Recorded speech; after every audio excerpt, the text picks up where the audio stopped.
Inihain po sa Kamara ang mga panukalang gawing regular holiday ang February 25 bilang paggunita sa EDSA People Power Revolution. At yan po ang pinunsuhan ni Tina Panganiban Perez sa Barangay Saksi.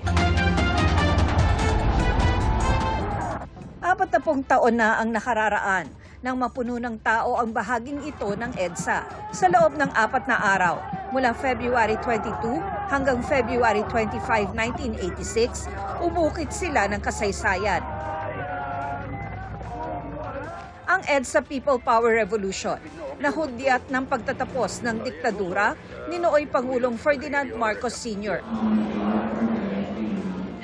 Ngayong bisperas ng paggunita sa People Power, isang misa ang idinaos sa EDSA Shrine. Sana yung mga nakakatanda sa amin ay huwag kaligtaan na iulit, sabihin din sa mga kabataan na hindi nakita ang EDSA na kung kami ay tatawid bukas, sana itawid namin ang magandang diwa ng pagiging kapwa.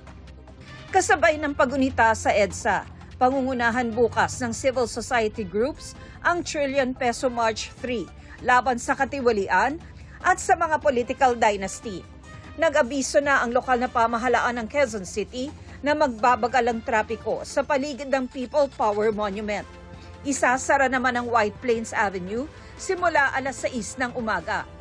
Ilang eskwelahan at lokal na pamahalaan ang nagdeklara ng walang pasok bilang pag-alala.